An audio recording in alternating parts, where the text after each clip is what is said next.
오늘 저희에게 주시는 하나님 말씀은 사무엘하 20장 1절부터 22절까지입니다.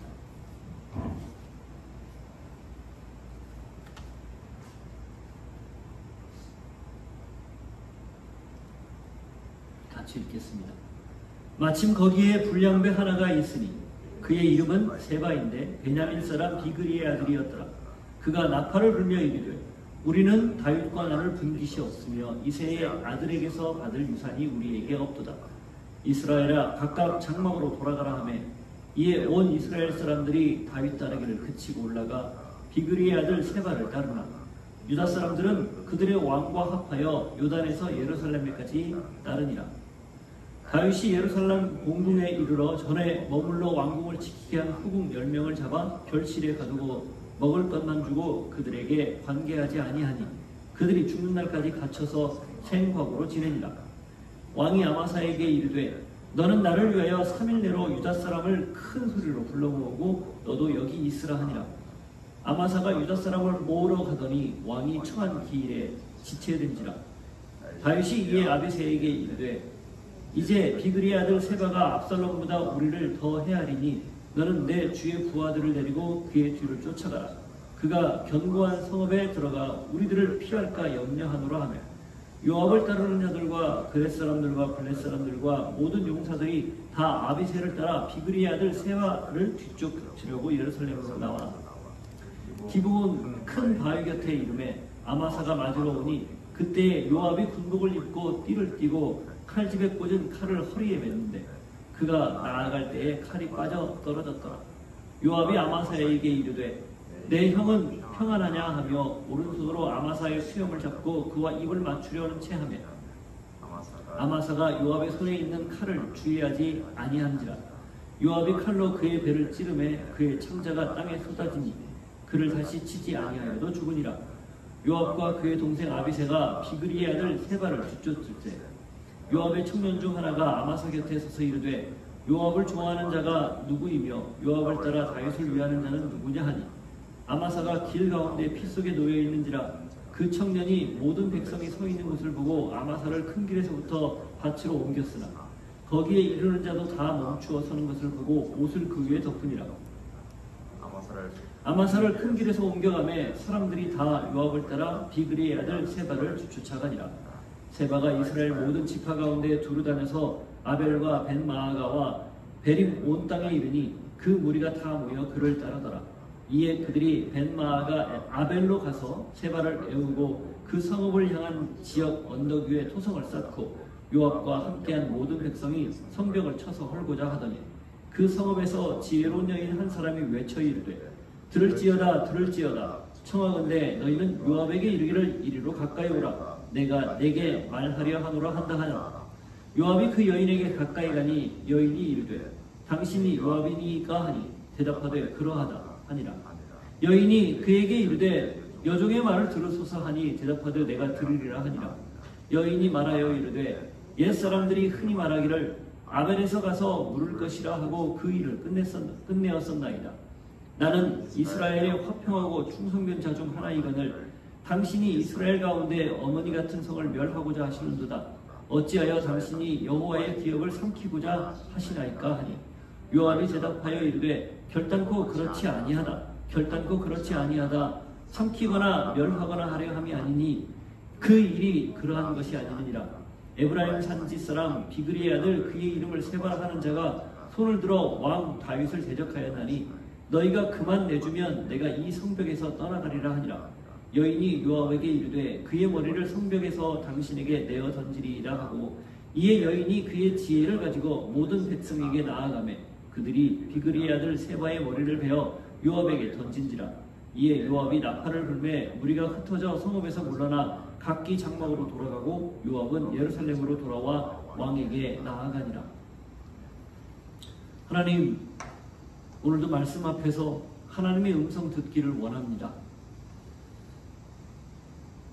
모두가 목표를 향해 달려가는 이때, 그래서 때로는 그 목표를 이루기 위해 수단 방법을 가리지 않는 이 세태에 오늘 말씀이 주시는 메시지가 분명히 있는 줄 믿습니다.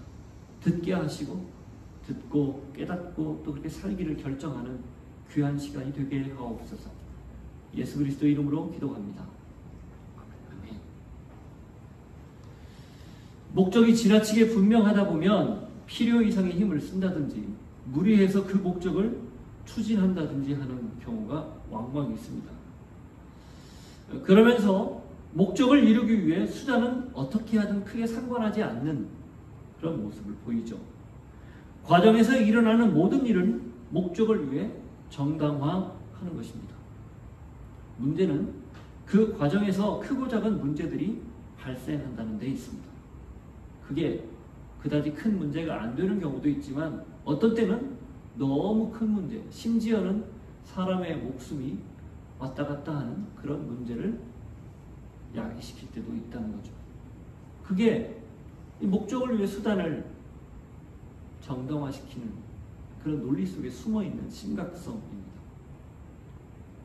우리는 잘 알고 있죠. 목적을 위해서 수단을 정당화해서는 안 된다. 그런데 그 목적이 간절하면 간절할수록 게다가 거기에 큰 이권이 걸려 있을수록 그게 쉽지 않다는 것 많이 경험합니다. 그래서 마치 폭주하는 기관차처럼 도무지 멈출 수가 없는 크게 우리가 겪고 있는 현실이에요. 그래서 한번 꽂히면 물불 안 가리고 달려드는 것, 이게 주변에서 흔히 보이는 현상이고 어쩌면 내 모습이기도 합니다.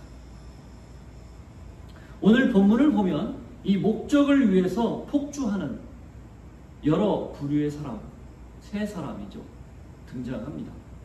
먼저는 이 유다 지파에게 다윗을 모실 수 있는 그 우선권, 이걸 빼앗겼다고 앙심을 품고 바로 반란을 일으키는 세바입니다.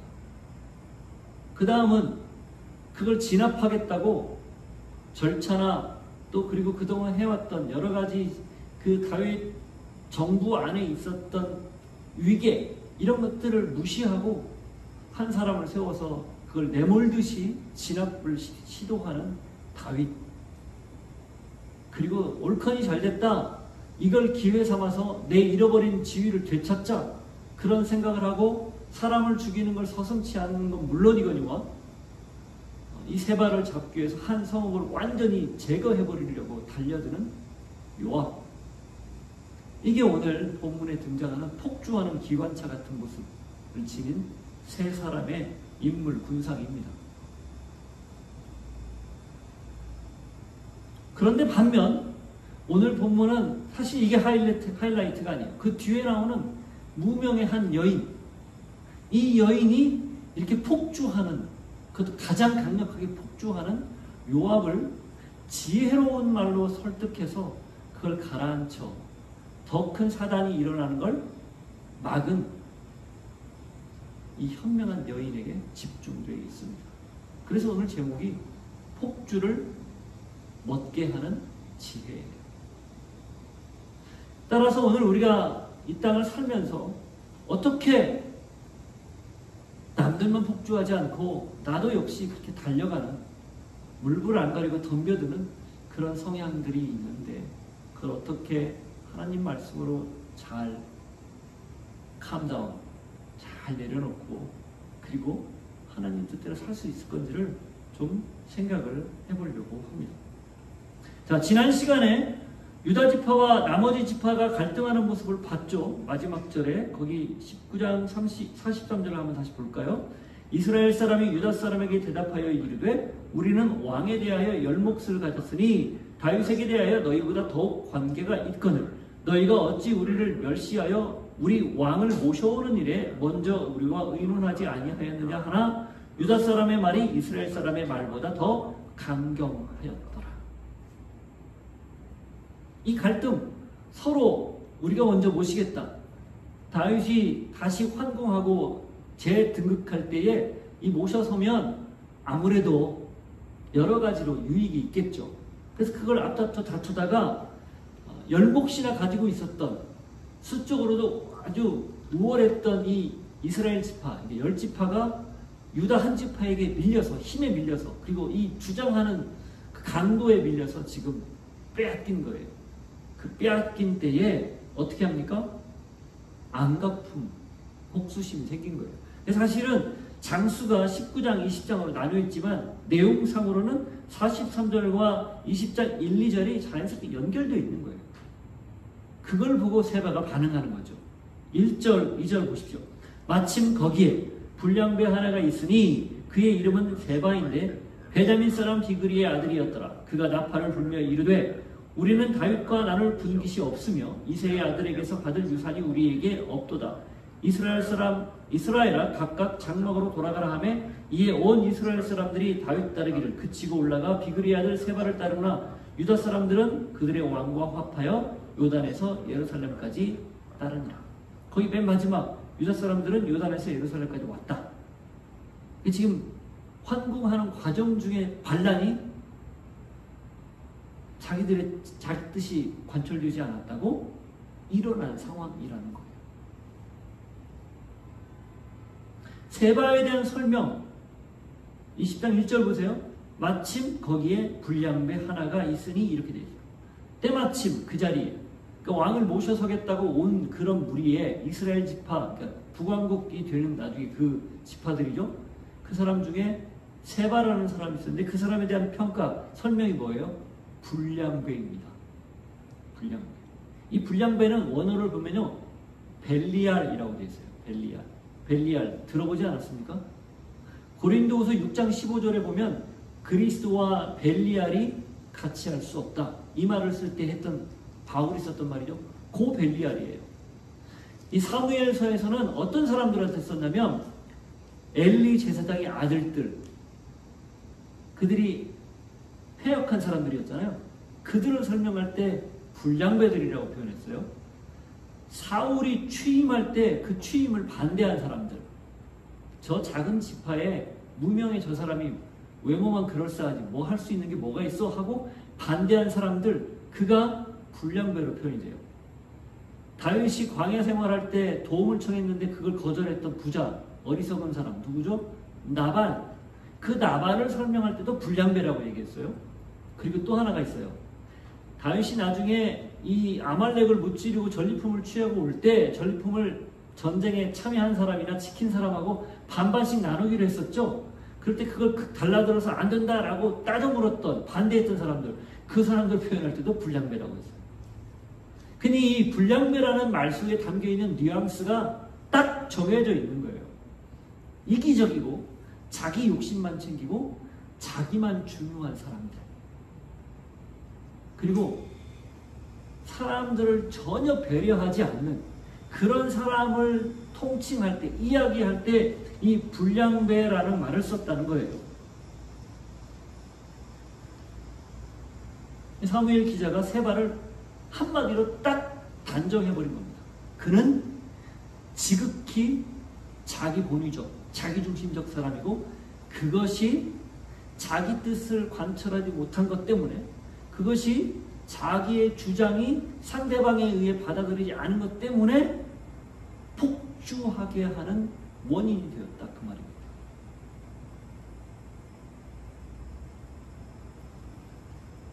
자기 욕심, 자기 생각 막혔다고 그 막는 사람, 그 대상을 향해서 비난을 하거나 심지어는 짓밟는 그런 태도를 지금 보여주고 있는 거예요. 그가 한 말, 거기 보세요. 우리는 다윗과 나눌 분깃이 없으며 이새의 아들에게서 받을 유산이 우리에게 없도다. 이렇게 말을 하죠. 이거 어디서 많이 듣지 않았어요? 비슷한 말이 어디에 나오죠? 열왕기상 12장 16절을 보세요. 여로보암이 르호보암으로부터 나라를 분리시킬 때, 남북으로 나눌 때 르호보암으로부터 벗어날 때 한 말이에요. 열왕기상 12장 6절, 르호보암 왕이 그의 아버지 솔로몬의 생전에 그 앞에 모셨던 노인들과 의논하여 이르되 너희는 어떻게 충고하여 이 백성에게 대답하게 하겠느냐? 대답하여 이르되 왕이 만일, 아니요, 16절, 죄송합니다. 온 이스라엘이 자기들의 말을 왕이 듣지 아니함을 보고 왕에게 대답하여 이르되 우리가 다윗과 무슨 관계가 있느냐? 이새의 아들에게서 받을 유산이 없도다. 이스라엘아 너희의 장막으로 돌아가라. 다윗이여 이제 너는 내 집이나 돌아보라 하고 이스라엘이 그 장막으로 돌아가니라.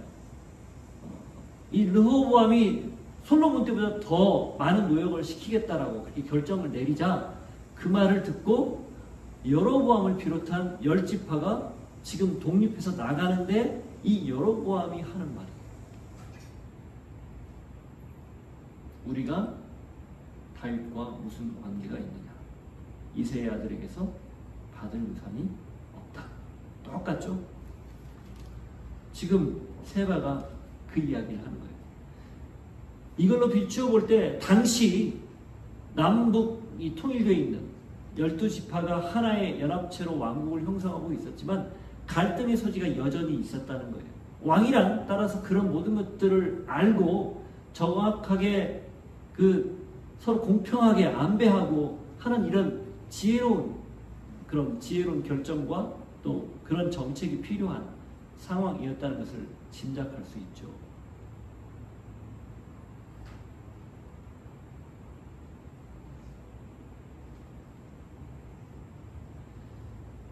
흔하게 보는 경우입니다.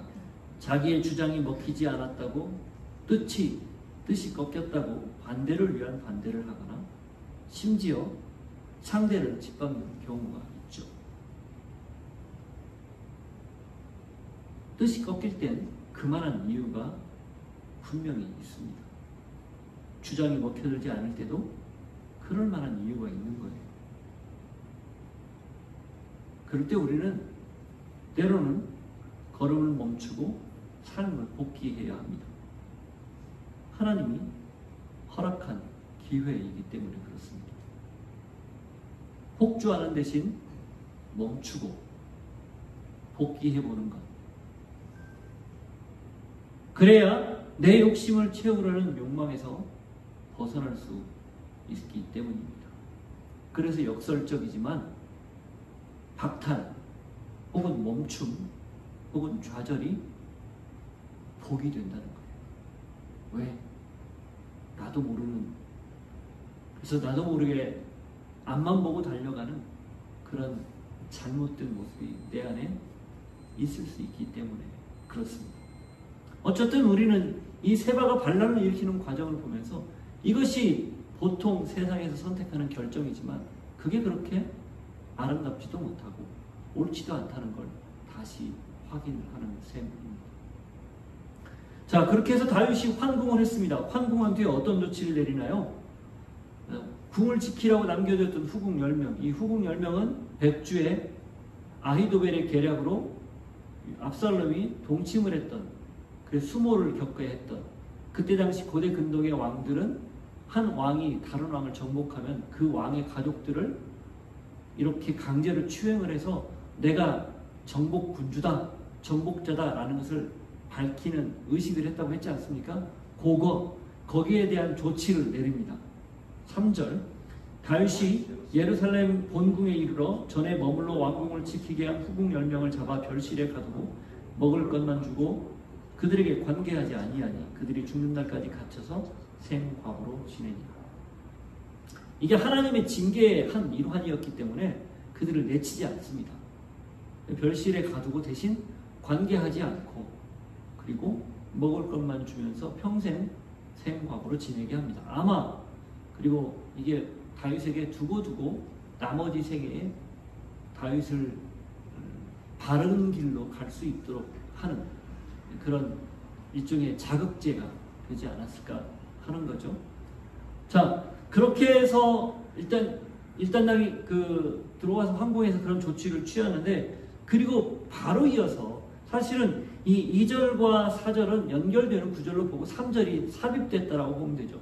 2절 반란이 일어났기 때문에 다윗이 4절 이하에서 어떻게 합니까? 바로 그걸 진압하는, 그것을 이제 진압하고자 하는 명령, 조치를 취하는 걸 볼 수 있어요. 4절 보시죠.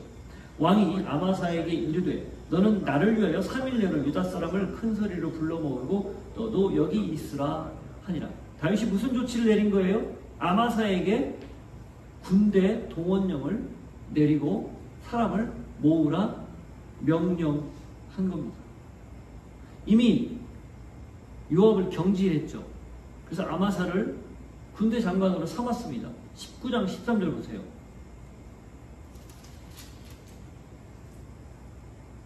너희는 또 아마사에게 이르기를 너는 내 고륙이 아니냐? 내가 요압을 이어서 항상 내 앞에서 지휘관이 되지 아니하면 하나님이 내게 벌 위에 벌을 내리시기를 바라노라 하셨다 하라 하여. 자, 이렇게 아마사를 이미 군대 장관으로 삼았기 때문에 다윗이 환궁하자마자 이 아마사를 통해서 군대 소집령을 내리는 건 지극히 정상적인 모습이에요. 그런데 그때도 잠깐 말씀드렸지만 이 조치가 과연 현명한 조치였느냐라는 거예요. 요압을 경질하는 경질성 그리고 견제하는 그런 여러 가지 계산이 섰을 거예요. 그게 다윗이 결정했던 방법이었고 저는 그걸 패착이라는 말로 설명을 했어요. 갈등의 소지를 야기한 거죠. 그리고 요압이 지금 벌써 30년 가까이 다윗과 함께 하면서 다윗의 군대를 지휘했던 최고 책임자였어요. 그 군대 조직 안에 누구의 사람으로 꽉 차 있겠어요? 요압의 사람이죠, 당연히. 머리 하나 바뀌었다고 그게 쉽게 명령 체계가 아무리 군대라고 하지만 전달될 가능성이 많지 않다는 겁니다. 더군다나 전쟁에서 이기고 돌아왔는데 경질된 거예요. 압살롬을 죽일 수밖에 없었던 상황인데 그래야만 자기의 죽은 다윗을 보호할 수 있고 지켜낼 수 있어서 죽인 건데 그걸 징계성으로 그 자리에서 내몬 거죠. 부하들의 반발이 심하지 않았겠어요? 근데 성경에 기록되어 있지 않습니다. 그리고 순수하게 요압이 물러난 것으로도 보여요. 왜? 아마사가 지금 자리를 차지하고 있으니. 그래서 이제 시험대에 오른 거예요. 이걸 어떻게 잘 진압을 하느냐 못하느냐를 통해서 그가 얼마나 능력이 있고 얼마나 지휘력이 있는지를 볼 수 있는 그런 기회가 찾아온 거죠. 그런데 어떻게 돼요? 전혀 아마사가 제구시를 못합니다. 5절 아마사가 유다 사람을 모으러 가더니 왕이 정한 기일에 지체된지라. 소위 말하는 면이 안 서는 거예요. 말빨이 안 통하는 겁니다. 자, 이쯤 되면 어떻게 했어야 될까요? 네, 요압을 다시 내세웠어야 돼요. 그게 다윗이 내린 결정이어야 됐습니다. 근데 그렇게 안 하고 대신 누구를 내세웁니까? 아비새를 내세워서 이 아마사를 도우라고 명령을 내려요. 6절 보십시오. 다윗이 이에 아비새에게 이르되 이제 비그리의 아들 세바가 압살롬보다 우리를 더 헤아리니 너는 내 주의 부하들을 데리고 그의 뒤를 쫓아가라. 그가 견고한 성읍에 들어가 우리들을 피할까 염려하노라 하네. 아비새를 보내요. 왜 그래요? 아비새는 지금 쫓겨나지 않고 있었던 자리에 있었거든요. 아마 2인자 정도 되지 않을까 싶습니다. 요압이 1인자고 아비새가 2인자고 요압만 바뀌었고 이제 아마사가 1인자 2인자인데 이 1인자인 아마사는 아무런 힘이 없어요. 그러니 실질적으로 군사를 움직일 수 있는 사람을 움직일 수 있는 아비새에게 명령을 내린 거예요. 여기에서 저는 좀 안타까운 면이 있어요. 왜 다윗이 요압을 다시 복권시키지 않았을까? 사실 여기서 이런 상황을 보고 아하 아마새가 지금 준비가 덜 됐고 이게 내가 내린 잘못된 결정이구나 확인을 했더라면 요압을 복권시켜서 이걸 진압하게 됐거든요. 그러면 아마사가 적어도 죽지는 않지 않았을까? 그런데 다윗이 그냥 밀어붙입니다. 아마사를 그대로 내두고 아비새를 통해서 도와주려고 했던 거죠. 이게 다윗 역시 지금 목표 뭐예요? 진압. 그게 너무 트라우마처럼 자기에게 크니까 그걸 신속하게 해결하려고 내놓은 그의 폭주하는 멈추지 못하고 길을 제대로 잡지 못하고 가는 모습이라는 거예요. 자, 여러분, 여기를 통해서 우리가 한 가지를 꼭 기억해 봐야 돼요. 그 전까지의 다윗, 특별히 광야에서의 다윗, 그 모습이 어디 갔냐는 거예요. 그리고 왕이 되어서도 이방 땅과 전쟁을 할 때 하나님 앞에 물으면서 이게 갈까요 말까요? 그래? 그럼 가라. 또 두 번째 갈까요 말까요? 그래 가라. 이번에는 뽕나무에서 사람들 걷는 소리가 들리거든. 가서 공격해라. 이런 주고받는 대화들이 다윗에게 있었는데 왜 이러지 않느냐는 거죠. 이 마하나임에 가서 또 그런 모습을 보이다가 또 지금은 또 그렇지 않고 지금 오락가락 하는 거예요. 그게 아쉬울 뿐입니다. 급하게 결정을 내리는 것보다 더 중요한 것 바른 결정 내리는 거 아니겠습니까? 중요할수록 이 사안이 엄중할수록 급하고 빨리 내리는 결정보다 옳은 결정을 내려야 되는 거잖아요. 근데 그걸 못 내려요. 하나님 앞에 기도하는 모습, 묻는 모습, 하나님의 뜻을 구하는 모습 전혀 보이지 않습니다. 하나님과 상의하며 하나하나 문제를 헤쳐나갔던 지난날의 다윗의 모습은 어디로 갔는지 보이지를 않습니다. 여러분 기억하십시오. 급할수록 더 하나님 앞에 머무는 시간이 필요합니다. 중요할수록 더더욱 하나님과 상의하는 시간이 필요해요.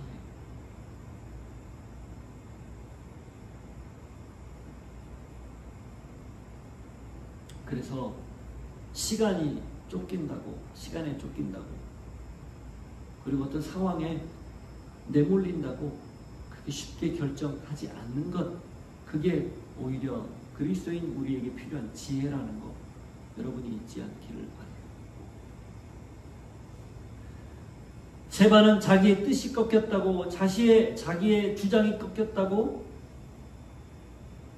복주해버렸다면 다윗은 눈앞에 보이는 어려움이 너무 크다고 멈추지를 못하는 거예요. 우리에게도 이런 모습이 있지 않겠습니까? 그걸 기억하면서 바쁠수록 급할수록 위급할수록 더 하나님을 찾는 모두가 될 수 있기를 바랍니다. 자, 그렇게 해서 이제 아비새가 명령을 받고 그 다음 이어서 어떻게 됩니까? 요압이 아비새와 더불어서 군대를 이끌고 세바를 쫓으러 가는 상황이 벌어지죠. 7절부터 10절 앞부분까지를 같이 한번 읽어보겠습니다. 요압을 따르는 자들과 그렛 사람들과 블렛 사람들과 모든 용사들이 다 아비새를 따라 비그리 아들 세바를 뒤쫓으려고 예루살렘에서 나와 기브온 큰 바위 곁에 이르매 아마사가 맞으러 오니 그때 요압이 군복을 입고 띠를 띠고 칼집에 꽂은 칼을 허리에 맸는데 그가 나아갈 때에 칼이 빠져 떨어졌더라. 요압이 아마사에게 이르되 내 형은 평안하냐 하며 오른손으로 아마사의 수염을 잡고 그와 입을 맞추려는 체함에 아마사가 요압의 손에 있는 칼은 주의하지 아니한지라. 요압이 칼로 그의 배를 찌르매 그의 창자가 땅에 쏟아지니 그를 다시 치지 않아도 아니하여도 죽으니라. 거기까지. 재밌는 표현이요. 그렇게 다윗이 명령을 내렸는데 7절에 뭐라고 되어 있어요? 요압을 따르는 자들과 이렇게 되어 있어요. 그 요압이 지금 군대 장관 자리에서 물러나서 아마 저 밑에 백의정분을 했든지 어떤 모습으로든 있겠죠. 지위, 자기 자리가 보직이 없어도 지금 있는 거예요. 그런데 성경은 뭐라고 되어 있어요? 요압을 따르는 자들과 이렇게 되어 있어요. 그리고 아비새도 얘기하죠. 아비새를 따라. 왜 아비새가 명령을 받았습니까? 근데 그 자리에 지금 누가 있는 거예요? 요압이 같이 있는 거예요. 아마사가 말을 할 때는 안 듣더니 요압이 마쿠에서 움직이니까 듣는 거예요. 그런데 어떻게 된 거예요? 기브온 큰 바위 곁에서 아마사를 만나고 아마사를 죽일 결심을 하고 아마사에게 가는 척 가면서 허리에 메고 있던 칼을 일부러 땅에 떨어뜨립니다. 땅에 떨어졌겠죠? 만나기 직전에. 그리고 입을 맞추는 채 하면서 그 칼을 줍는 채 하면서 입을 맞추고 찔러서 그 자리에 살해하는 거예요. 이 요압의 굉장히 주도면밀한 모습을 보여줍니다. 그리고 그 다음부터는요, 아비새는 온감되었고 요압이 모든 걸 다 총괄하고 지휘하는 것으로 나와요. 현장에서. 이게 자신의 자리를 잃었다고, 자신의 지위를 잃었다고 폭주한 요압의 모습이에요. 뿐만 아닙니다. 그가 이 아마사를 죽이는 과정을 보면 교활하기 그지없고요. 그리고 어떻게 보면 목적을 위해서 수단을, 방법을 가리지 않는, 물불 안 가리는 그런 사람의 전형적인 모습을 지금 요압이 보여주고 있는 셈입니다. 결과만 좋으면 다 괜찮다, 이렇게 이야기하는 거죠. 그의 부하들은 어때요? 그의 부하들도 한통속이에요. 10절 후반부터 13절까지 보십시오. 요압과 그의 동생 아비새가 비그리 아들 세바를 뒤쫓을세 요압의 청년 중 하나가 아마사 곁에 서서 이르되 요압을 좋아하는 자가 누구이며 요압을 따라 다윗을 위하는 자는 누구냐 하니 아마사가 길 가운데 피 속에 놓여 있는지라. 그 청년이 모든 백성이 서 있는 것을 보고 아마사를 큰 길에서부터 밭으로 옮겼으나 거기에 이르는 자도 다 멈추어 서는 것을 보고 옷을 그 위에 덮으니라. 아마사를 큰 길에서 옮겨가매 사람들이 다 요압을 따라 비그리 아들 세바를 뒤쫓아가니라. 여기 청년은 요즘 표현으로 하면은 요압바, 요압바. 요압을 전적으로 따르는 사람. 그런데 요압을 따르는 자는 누구고 다윗을 따르는 자는 누구냐? 이 말은요, 얼핏 보기에는 요압을 따르지 않는 사람들에 대한 얘기 같지만 요압을 따르는 사람들을 지금 불러 모으는 일종의 동료인 셈이죠. 그런데도 불구하고 요압의 부하들 중에 아마사가 죽은 것을 보고 주저하는 사람들이 생긴 거예요. 시체를 보니 전진하지 않고 멈칫하는 거죠. 그러니까 길가로 치웠다가 그래도 멈칫거리니까 덮었습니다. 그런 다음에야 비로소 이제 아비새와 요압을 따라서 그 사람들이 세바를 뒤쫓아가는 셈인 거죠. 그 부하들도 다 같은 생각인 거예요. 그 리더의 그 추종자들. 그 실질적으로 이 다윗 정권의 후반기에 누가 실질적인 힘을 가진 사람이었느냐라는 것을 가늠할 수 있는 장면이기도 합니다.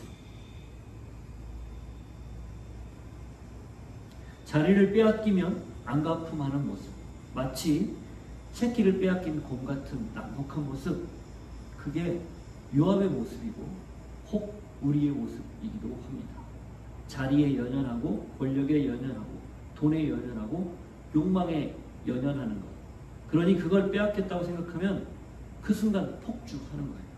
득달같이 달려들어서 내가 지금 갖고 있는 것을 되찾으려고 하는 거죠. 아니면 빼앗기지 않으려고 몸부림을 치는 거예요. 내가 지금 무엇을 붙잡고 있는지 생각해 볼 시간입니다. 내게 가장 소중한 건 무엇인지 떠올려 볼 시간이에요. 그래서 내가 늘 무엇을 붙잡고 무엇을 의지하는지를 살피고 그걸 점검하는 것, 이게 우리의 신앙이라는 것. 그걸 꼭 기억하십시오. 그래서 신앙은 늘 나 자신과의 싸움입니다. 내 욕망대로 살려는 본성, 그걸 거스르고 하나님의 뜻대로 살려는 영성, 그걸 기르는 것, 그게 신앙이에요.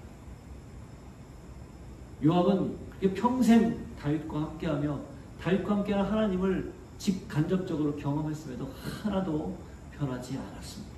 그는 앞으로도 안 변해요. 결국은 솔로몬에 의해서 죽임을 당합니다.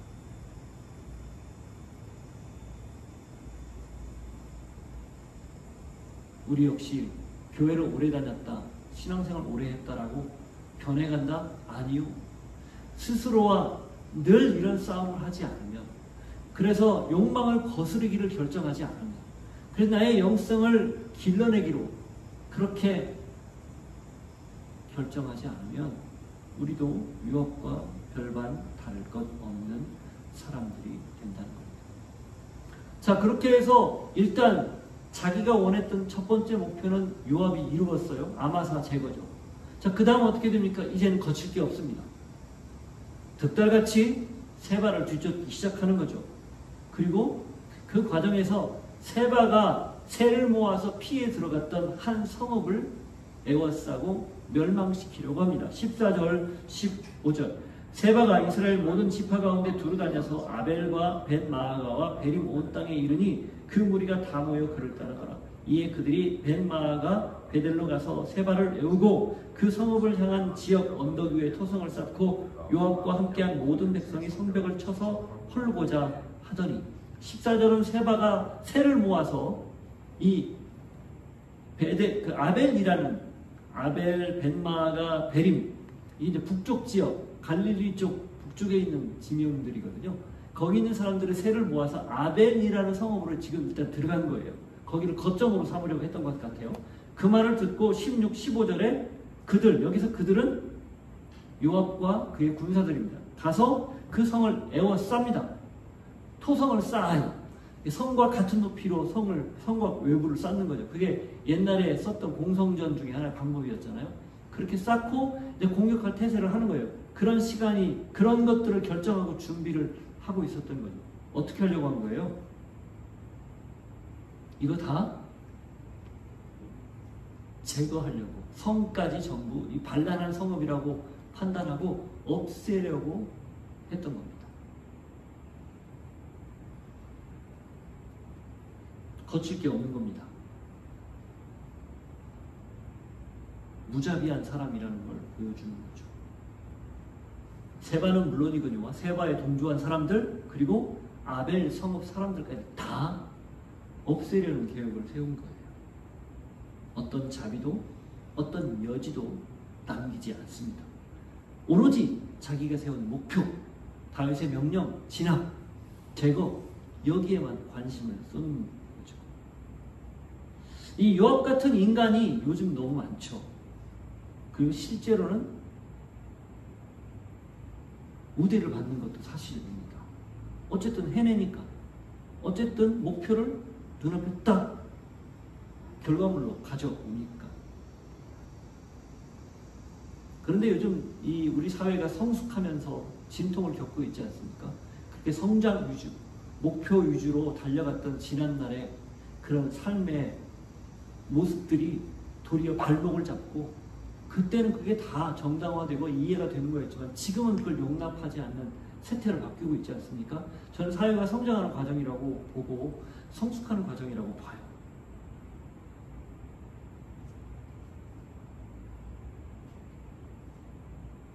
요압에게서도 그리고 오늘 우리에게서도 여전히 그런 모습이 남아있다는 것. 아직도 생각을 바꾸지 않고 틀을 바꾸지 않고 그전 모습 그대로를 고수하고 있다는 것. 이게 안타까운 현실인 것. 심지어는 예수를 믿는다고 자처하는 우리들조차 그리스도인들조차 그런 인물 유형 부러워하고 그런 인물 유형을 닮아가려 하고 또 실제로 되려고 하는 것도 현실이에요.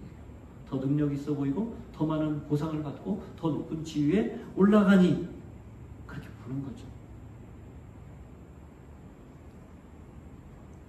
더 인정받는 것, 더 많이 받는 것, 더 올라가는 것, 이 더 이게 문제인 거예요. 그래서 신앙이란 이 더와 싸움이기도 해요. 그래서 자꾸 스스로를 비워내고 스스로를 자꾸 낮추고 스스로를 꺾는 훈련, 꺾는 태도, 이걸 중요한 가치로 여기는 겁니다. 세태에 역행하는 모습이죠. 그래서 우리가 직업을 선택하든지 어떤 자리를 옮길 때 왜 옮기는지에 대한 분명한 이유를 그리스도인들일수록 정확히 세워야 돼요. 더 많이 인정받고 더 많이 받고 더 많이 누릴 수 있어서 간다. 가보면 아니거든요. 또 더 많은 것이 보이거든요. 끝이 없어요. 그런데 그 일을 통해서 내가 사람을 섬기고 살리고 사회에 공헌하고 그 일을 통해서 내 가치를 내 몸값을 높이는 그 가치 말고 내 스스로 내 내면의 가치가 새로워지고 그게 의미 있어지는 그 일이라면 그게 험지든 그게 좋은 곳이든 상관없이 갈 수 있는 것, 그게 우리들의 선택 기준이어야 되지 않겠습니까? 자, 그렇게 해서 요압이 자기의 목표를 이루려고 해요. 그런데 여기에 이제 하나님의 반전이 숨어 있습니다. 그 성읍 안에 이름도 알려지지 않은 한 여인이 담대하게 이 요압을 불러세우고 당신이 하고 있는 일, 이 일이 옳지 않다라고 말하기 때문이에요. 먼저 16절. 그 성읍에서 지혜로운 여인 한 사람이 외쳐 이르되 들을지어다 들을지어다 청하건대 너희는 요압에게 이르기를 이리로 가까이 오라 내가 내게 말하려 하노라 한다 하라. 한 여인이 나섭니다. 그 성읍의 성주도 아니고 성읍의 유력자도 아니고 성읍의 그냥 한 평범한 여인이 나서요. 이름조차 기록되어 있지 않은 여인이 뭐라고 합니까? 요압을 불러오라는 거예요. 할 말이 있다. 들어라. 성경은 그 사람을 지혜로운 여인이라 표현했습니다.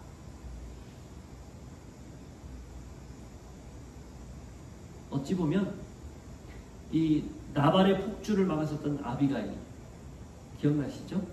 나발을 그 어리석음을 징벌하기 위해서 다윗의 폭주를 막았었던 아비가일, 그 아비가일과 비슷한 그런 사람이 아닐까 싶어요. 자, 그 여인이 뭐라고 합니까? 요압을 설득하려고. 먼저 17절. 요압이 그 여인에게 가까이 가니 여인이 이르되 당신이 요압이니까 하니 대답하되 그러하다 하니라. 여인이 그에게 이르되 여종의 말을 들으소서 하니 대답하되 내가 들으리라 하니라. 아, 참 아이러니죠. 요압이 어쨌든 들으려고 했어요. 그게 그나마 다행이죠. 설득을 시작하는 겁니다. 자, 그리고 그녀가 설득하는데 어떤 내용으로 설득하는지 봅시다. 18절 보세요. 여인이 말하여 이르되 옛사람들이 흔히 말하기를 아벨에게 가서 물을 것이라 하고 그 일을 끝내었었나이다. 뭐라고 얘기하는 거예요? 옛사람들이 흔히 말하기를 속담처럼 이르기를 아벨에 가서 물어보아라 라고 물어보면 그 일이 끝났다. 그 일이 해결됐다. 마무리됐다. 그런 성읍이 이곳입니다 라고 얘기하는 거예요. 그걸로 볼 때 이 아벨은 하나님 앞에 묻는 제사장이 있거나 혹은 레위인이 있거나 하나님의 음성을 듣고 그 음성을 대변해 주는 사람이 있거나 혹은 그곳에 예배처소, 산당이라든지 아니면 그런 예배할 수 있는 그런 공간이 있어서 거기에서 흔히들 하나님께 묻고 그 문제를 하나님과 더불어 해결했던 그런 유서 깊은 성이었다라고 추정이 가능합니다. 그런데 왜 그런 성을 당신 하나님께 한마디도 상의하지 않고 일방적으로 없애려고 무너뜨리려고 하느냐, 이 얘기예요. 굉장히 설득력이 있죠. 모든 사람들은 여기에 와서 하나님께 묻고 그 문제를 하나님 앞에서 해결을 받는데 당신은 왜 아무것도 묻지 않고 당신이 하고 싶은 대로 하느냐. 당신 지금 굉장히 중요한 절차적 오류를 범하고 있다. 하나님께 묻지 않는 과오를 지적하고 있는 거예요. 사실은 애둘러 말하는 거죠. 그 말에 요압이 뜨끔했을지 몰라요. 그런 성읍이었어? 그리고 과거를 돌이켰을지 몰라요. 생각했을지 몰라요. 자기의 주군이었던 다윗이 그동안 어떻게 전쟁을 치렀는지 이것을 생각했을지도 몰라요. 자, 그렇게 했을 때 포문을 연 다음에 두 번째 그 여인이 이야기하는 건 뭐예요? 이 성이 어떤 성읍인지를 설명하는 거예요. 19절. 나는 이스라엘의 화평하고 충성된 자 중 하나이거늘 당신이 이스라엘 가운데 어머니 같은 성을 멸하고자 하는도다. 여기까지. 저기 화평하고 충성된 자, 내가 그렇다는 거예요. 그리고 이 성이 그런 성이라는 거예요. 그런데 왜 이 성을 함부로 멸하고자 하느냐? 여기에는요, 신명기에 나오는 하나님의 명령이 근거예요. 신명기 20장 10절 11절을 보십시오.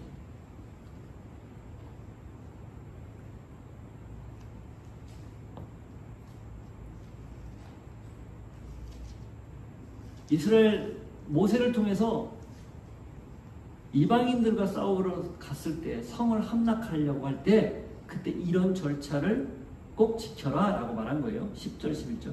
내가 어떤 성읍으로 나아가서 치려할 때에는 그 성읍에 먼저 화평을 선언하라. 그 성읍이 만일 화평하기로 화답하고 너를 향하여 성문을 열거든 그 모든 주민들에게 내게 조공을 바치고 너를 섬기게 할 것이요 만일 너와 화평하기를 거부하고 너를 대하여 대적하여 싸우려 하거든 너는 그 성읍을 에워쌀 것이며 이렇게 돼 있어요. 왜냐 그들은 어떻게 하라고 나오는 내용이죠. 이게 이방인들의 성을 치러 갈 때도 이렇게 하라는 거예요. 자, 무슨 뜻입니까? 화평을 먼저, 그러니까 쉽게 말하면 외교적 노력으로 싸우지 않고 그 성읍을 함락시켜봐라. 설득해서, 그리고 만약 그게 설득이 되면 조공을 받고 그 사람의 목숨을 다 살려주라. 주종관계를 만들어라. 그게 원칙이었어요. 그런데 그걸 듣지 않는다. 그럼 어떻게 하라는 거예요? 그때는 칼날로 남녀를 다 죽이고 이제 하렘이라는 그 전쟁을, 하렘이라는 전쟁을 이야기하는 거죠. 그런데 하몬 왜 이게 지금 동족이에요. 이스라엘 사람 같은 지파, 12지파 중에 하나, 이스라엘 공동체 동족 아닙니까? 그런데 이 동족을 무자비하게 화평을 선언하는 이 절차도 무시하고 심지어는 동족들에게는 굉장히 많은 배려가 필요한데도 불구하고 그렇게 하지 않았다는 거, 이거 지금 이제 이야기하는 거예요. 요압이 이 말을 듣고 굉장히 뜨끔했을 겁니다. 자기가 얼마나 지금 무자비하게 달려왔는지 이제야 깨우치기 시작한 거예요. 자, 그리고 19절 뒷부분. 어찌하여 당신이 여호와의 기업을 삼키고자 하시나요? 여기 이제 마지막 정확하게 필요한 말을 한 거죠. 여호와의 기업인데, 하나님이 각자에게 주신 기업인데 당신 마음대로 이 기업을 없애려고 하느냐. 심지어는 지게표도 움직이지 말고 땅을 만일에 어려워서 팔았다면 7년째 되는 때 돌려주거나 아니면 희년 50년째 완전히 돌려주는 게 성경의 법인데, 하나님의 법인데 하물며 이 성을 진멸하려고 한다? 당신은 공동체 앞에, 하나님 앞에 씻을 수 없는 큰 잘못을 저지르는 겁니다. 이 말을 한 거예요. 자, 보세요. 처음부터 보세요. 하나님께 묻는 성읍이었다. 유서 깊은 곳이다. 두 번째, 말씀을 근거로 이방인들조차도 그런 절차를 가지고 있는 당신은 절차를 무시했다. 세 번째, 하나님의 기업을 당신이 마음대로 좌지우지하려고 하는, 넘어서나 안 될 선을 넘어서고 있다. 이렇게 설득한 거예요. 얼마나 필요한 말 정확하게 하면서 지혜로운 말입니까? 이게 지금 우리에게 필요하다는 겁니다. 이런 말, 이런 표현, 이런 태도. 그게 어떻게 해요? 결국 요압의 폭주를 멎게 합니다. 멈춰서게 해요. 20절부터 22절까지. 요압이 대답하여 이르되 결단코 그렇지 아니하다. 결단코 그렇지 아니하다. 삼키거나 멸하거나 하려 함이 아니니 그 일이 그러한 것이 아니니라. 에브라임 산지 사람 비그리 아들 그의 이름을 세바라 하는 자가 손을 들어 왕 다윗을 대적하였나니 너희가 그만 내주면 내가 이 성벽에서 떠나가리라 하니라. 여인이 요압에게 이르되 그의 머리를 성벽에서 당신에게 내어 던지리이다 하고, 이에 여인이 그의 지혜를 가지고 모든 백성에게 나아가매 그들이 비그리의 아들 세바의 머리를 베어 요압에게 던진지라. 이에 요압이 나팔을 불매 무리가 흩어져 성읍에서 물러나 각기 장막으로 돌아가고 요압은 예루살렘으로 돌아와 왕에게 나아가니라. 이 주목할 표현이요, 20절이에요. 결단코 그렇지 아니하다. 결단코 그렇지 아니하다. 천하의 요압이 다윗 앞에서도 뜻을 굽히지 않고 자기 뜻을 관철하던 요압이 이런 표현을 썼어요. 절대 아닙니다. 절대 아닙니다. 여러분, 사람의 마음을 움직이는 건요, 내 말이 아니에요. 하나님 말이에요. 하나님의 말과 하나님의 뜻을 정확하게 전달했기 때문에 요압이 뜨끔하고, 그래서 자기가 얼마나 잘못했는지를 이렇게 긋고 이야기하는 거예요. 다윗조차도 아웃 오브 컨트롤했던, 어떻게 할 수 없었던 요압이 이 한 여인의 말을 듣고 딱 하니 멈춰선 겁니다. 이게 그리스도인의 말의 능력이고 지혜예요. 저는 여러분들에게 이런 지혜로운 말과 행동이 있기를 바랍니다. 그리고 더더욱 그런 말을 들었을 때 이 요압 같은, 이렇게 정말 내세울 것 단 하나도 없이 자기 중심적이고 자기 목표만 중요했던 요압조차도 딱 하나님의 말씀을 꼬꾸라지듯 여러분도 그렇게 꼬꾸라지는 은혜가 있기를 바라요. 경우에 합당한 말, 그것이 폭주를 막고 억울한 죽음들을 막았습니다. 지혜로운 말과 행동이 공동체를 보존했습니다. 이게 현대를 사는 우리에게 필요한 지혜고 말이고 행동입니다. 여러분은 어떤 지혜를 갖고 싶습니까? 어떤 말을 하고 싶습니까? 어떤 행동으로 살아내렵니까? 복주하는 기관차 같은 삶, 목표를 향해 치닫는 삶, 그걸 여전히 추구하시렵니까? 아니면 이 여인처럼 지혜롭게 삶의 전반을 보고 하나님의 말씀을 붙들고 적재적소에 필요한 이야기들을 주고받고 또 들었을 때 반응하는 그런 사람으로 살 겁니까? 오늘의 결정이 내일을 바꿀 것입니다. 하나님 아버지, 오늘 우리에게 주신 말씀을 들으면서 폭주하는 사람 세 유형을 보았습니다.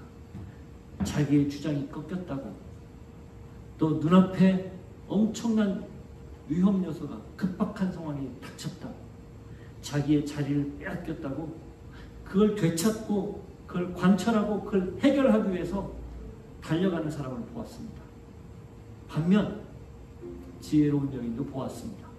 하나님의 분명한 말씀을 붙들고 그 말씀이 여전히 가장 중요한 가치이기에 그 말씀을 드러내 그 말씀을 다 온전히 표현하며 이 폭주하는 사람을 막아서는 지혜를 보았습니다. 오늘 우리에게도 이렇게 주의 말씀 붙들고 폭주를 멎게 하는 지혜로운 말 허락하옵소서, 생각 허락하옵소서, 또 그렇게 살 수 있게 하옵소서 하여 주님, 그 말을 할 수 있는 사람이 될 뿐 아니라 그런 말을 들었을 때조차 멈추고 다시 하나님의 뜻, 그 뜻에 올라탈 수 있는 저희들 모두 되게 하여 주옵소서. 예수님 이름으로 기도하옵나이다. 아멘. 우리 자리에서 일어서서 함께 고백합시다. 내 영혼이 확정되고 내 영혼이 확정되고 확정되어 싸우니 믿음에 눈들어 주를 바라봅니다.